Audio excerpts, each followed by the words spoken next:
ओम श्री गुरुपादुकाभ्याम नमः। सर्वप्रथमे मदीय गुरुदेव का अभय पाद पदार्थ अनंत कोटि भक्ति पुष्प नमन अर्पण कर। दर्शक बंधु, वर्तमान चली कार्तिक मास। आपण मानक मन भितर प्रश्न उठुथिबो, ए 12 मास भितर कार्तिक मासटी काहींकी पवित्र, ताको आमे माने बा ए मास को आमे माने काहींकी एते गुरुत्व दऊ एवं या पवित्र बोली भाबु।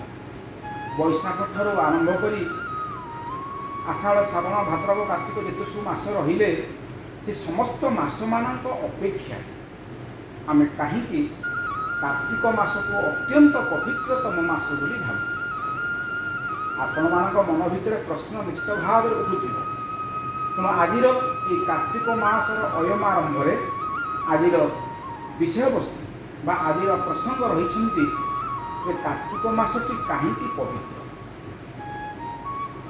प्रथम आम चिंता करवा मासर नाम कार्तिक कहीं ए मासर नाम कार्तिक ये कृति नामक नक्षत्र पौर्णमासी तिथि पड़ू ए मासर नाम हूँ कार्तिक मास। एवं चलित वर्ष 20 अक्टोबर रु 19 नवेम्बर पर्यंत अवधि हूँ कार्तिक मास अवधि। एवं ये कार्तिक मास को ये पवित्र बोली आमे माने भाबू। ये मासटी आम मानक जमी पवित्र, भगवान श्रीकृष्ण पवित्र। पद्म पुराण उत्तरखंड भगवान श्रीकृष्ण कहते राधिका, हे राधे, ए जेते मास अच्छी ए समस्त मास मानक भितर कार्तिक हूँ मो पाई श्रेष्ठ। जेते वृक्ष अच्छी समस्त वृक्ष मानक भितर तुलसी होउछंती श्रेष्ठ। जेते तीर्थस्थान अच्छी ये समस्त तीर्थस्थान मानक मध्य श्रेष्ठ होउछंती द्वारका। तेणु भगवान श्रीकृष्ण ये मासटी प्रिय होइथिबारु आमे माने समस्ते ए मासटी को पवित्र बोली भाबु। हे दर्शक बंधु, खाली सेतिक नुहे, ए कार्तिक मासर प्रत्येकटी मुहूर्त सकाळ ठारू आरंभ कर संध्या रात्रि पर्यंत ए प्रत्येकटी मुहूर्त हूँ ब्राह्म मुहूर्त। कार्तिक मासर प्रत्येकटी मुहूर्त हूँ ब्राह्म मुहूर्त। आपण अन्य मास मानक आम जिते ब्राह्म मुहूर्त जो कार्यक्रम करूता सफल हुए ब्राह्म मुहूर्त कार्यक्रम कले जी फल पाती आम मान समस्ते ये कार्तिक मासर सबू समय, सबू मिनिट, सबू सेकेंड, सबू घंटा हूँ ब्राह्म मुहूर्तर घंटा। खाली सेतिक नुहे पाठक बंधु, खाली सेतिक नुहे दर्शक बंधु, श्री भगवान श्रीकृष्ण कार्तिक मासर गुणगान कहते मान्यवर श्रोताबृंद। भगवान श्रीकृष्ण कहते जे न कार्तिक मासो समय, जे कार्तिक मास भलिया मास आउ नाही, न कृतेन समय युग, अर्थात कली युग भलिया युग मध्य संसार रे नाही। खाली सेतिक नुहे, न वेद सदृशम शास्त्रम, न वेद सदृशम शास्त्रम, न तीर्थम गंगया समम। अर्थात गंगा भली तीर्थ ए जगत रे नाहंती, कार्तिक भली मास ए जगत रे नाहंती। एवं जहाँ को आम युग बोली कहू, सत्य त्रेता द्वापर कली, ए 4 युग भितर भगवान निज मुख निश्चित बाणी कहते जे 4 युग मानक भितर कली युग हूँ सबुठारु श्रेष्ठ। आउ जिते शास्त्र अच्छी आम आर्यावतर भारत में जिते शास्त्र पुराण मान सब अच्छा ये समस्त शास्त्र मानक भितर न वेदेन शास्त्र समान, जे वेदांत भाया शास्त्र बा समान कहीं पारे ना। तेणु भगवान श्रीकृष्ण जितेबले कहते निज श्रीमुखे कहते पद्म पुराण में जे न कार्तिकेन बा न कार्तिक सम मास, जे मास भितर कार्तिक भाया मास कहीं ना।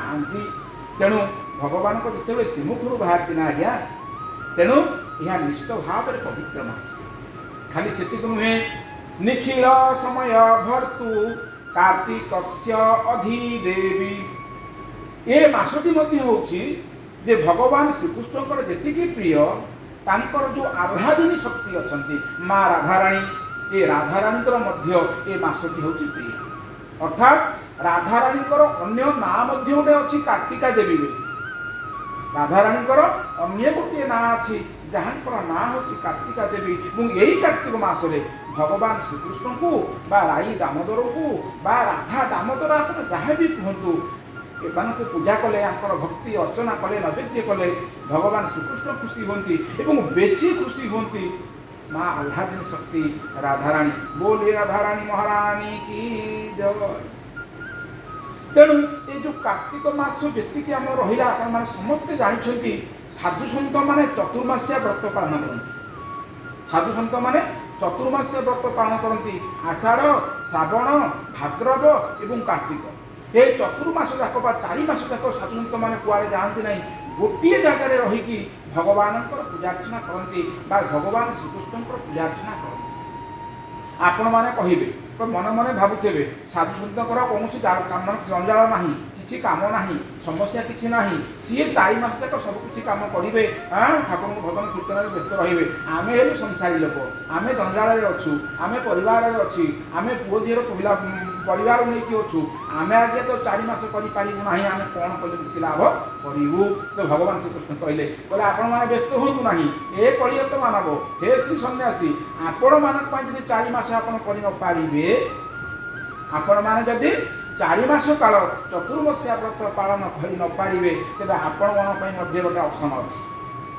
कौन से ऑप्शन ना जदि आप आषाढ़ मासरे व्रत जप कर न पारे जदि आप श्रावण मासरे कर न पारे जदि आप माघ मास कर न पारे तेबे सर्वशेष चांस सर्वशेष सुजोग होती कार्तिक मास।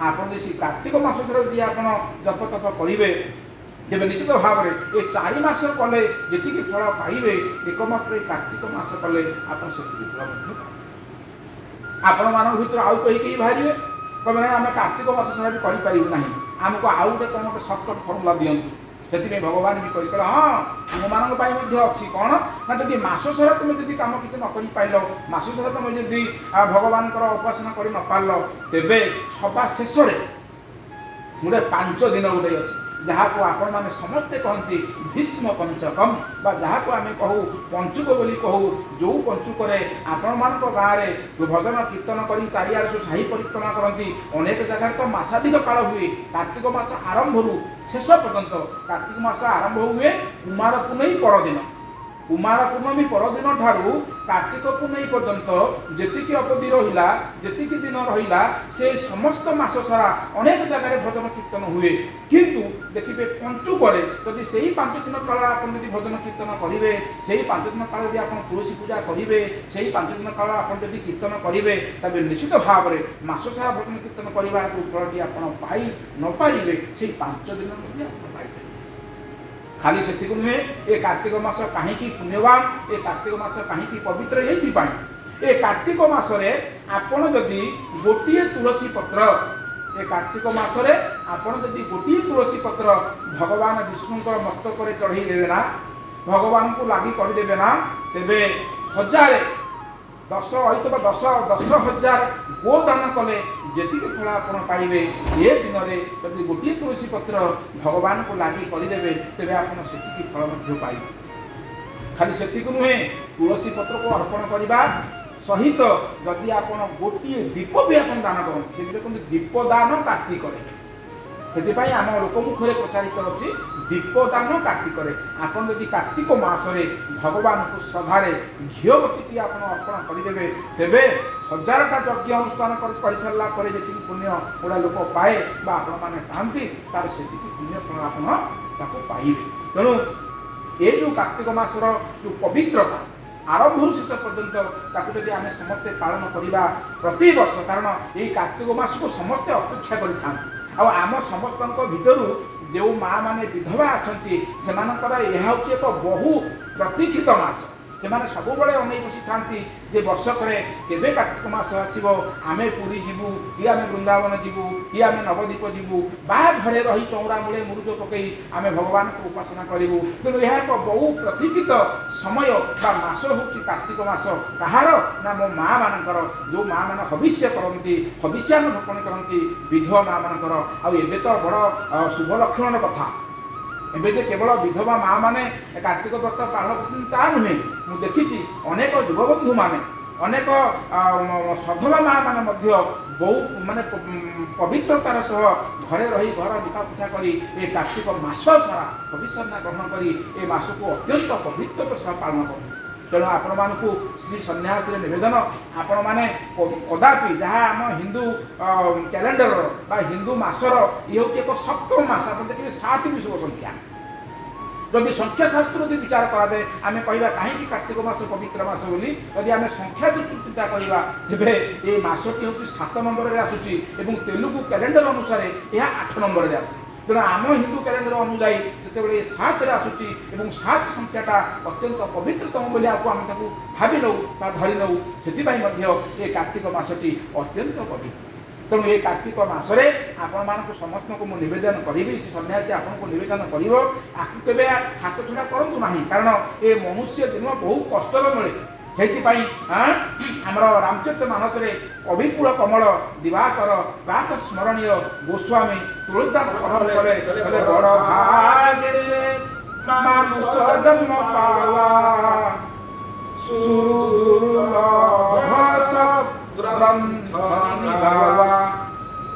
ବହୁ କଷ୍ଟ করে ଅନେକ ଯୋଡ଼ି ଜନ୍ମ ହେଇସାରିବା ପରେ ଆମମାନଙ୍କୁ ସମସ୍ତଙ୍କୁ ଆପଣମାନଙ୍କୁ ଏ ମଣିଷ ଶରୀର ଖଣ୍ଡକ ମିଳିଛି ନା। ତେଣୁ ଏ ମଣିଷ ଶରୀର ଯେତେବେଳେ ମିଳିଛି ଏହି ପବିତ୍ର କାର୍ତ୍ତିକ ମାସରେ ଆମେ ପ୍ରତ୍ୟେକ ଦିନକୁ, ପ୍ରତ୍ୟେକ ଘଣ୍ଟାକୁ, ପ୍ରତ୍ୟେକ ମିନିଟକୁ, ପ୍ରତ୍ୟେକ ସେକେଣ୍ଡକୁ କେବେ ହେଲେ ବ୍ୟର୍ଥ ହେବାକୁ ଦେବା ନାହିଁ। ଏ ମାସ ସାରା ଆମମାନଙ୍କ ଜୀବନ ପାଇଁ, ଆମ ପାଇଁ ଏକ ସାଧନାର ମାସ ହେଉ, ଏକ ଉପାସନାର ମାସ ହେଉ, ହେଲେ ଆମ ଜୀବନ ଧନ୍ୟ ହେଇଯିବ, ଆମ ଜନ୍ମ ମଧ୍ୟ ଧନ୍ୟ ହେଇଯିବ। ଜୟ ଗୁରୁ, ଜୟ ଗୁରୁ, ଜୟ ଗୁରୁ।